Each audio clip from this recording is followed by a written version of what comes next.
Selamat datang di Flash News Peta TV. Capaian vaksinasi dosis pertama bagi warga Kudus yang masuk kategori lanjut usia sudah lebih dari 60% pada 24 Desember 2021 lalu. Saat itu, data yang dilaporkan Dinas Kesehatan Kabupaten Kudus kepada Komite Penanganan COVID-19 dan Pemulihan Ekonomi Nasional, capaian vaksinasi lansia sudah 60,11%, sehingga membuat Kudus diperbolehkan melakukan vaksinasi bagi anak usia 6-11 tahun. Namun setelah 2 pekan berselang, capaian vaksinasi lansia ternyata hanya naik 1,44%. Sekretaris DKK Kudus, Andini Aridewi mengungkapkan bahwa pada 7 Januari 2022, capaian vaksin lansia dosis pertama sebanyak 61,55% dari total sasaran sebanyak 71.098 orang. Artinya, 43.759 lansia di Kudus sudah mendapatkan suntikan vaksin dosis pertama. Sedangkan untuk dosis kedua, lansia yang sudah disuntik sebanyak 32.372 orang atau 45,53%.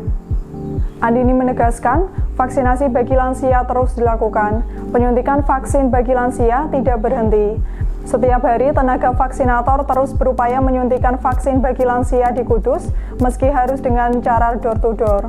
Menanggapi capaian vaksinasi bagi lansia tersebut, Bupati Kudus HM Hartopo mengatakan bahwa vaksinasi bagi lansia tidak mandek di angka 60% saja. Menurutnya, vaksinasi terus bergerak tapi tidak signifikan.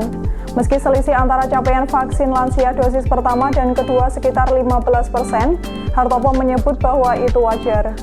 Meski demikian, Bupati berharap capaian vaksinasi lansia hingga akhir Januari 2022 bisa mencapai 70%. Tahun 2022, pihaknya menargetkan herd immunity Kabupaten Kudus bisa di atas 75%. Untuk diketahui, data terakhir capaian vaksinasi Kabupaten Kudus sudah di angka 82,62% atau sebanyak 546.745 warga Kudus yang mendapat suntikan dosis pertama.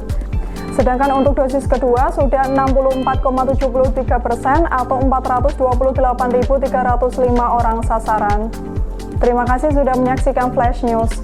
Selalu perbarui informasi Anda di Peta TV dan portal berita betanews.id. Sampai jumpa.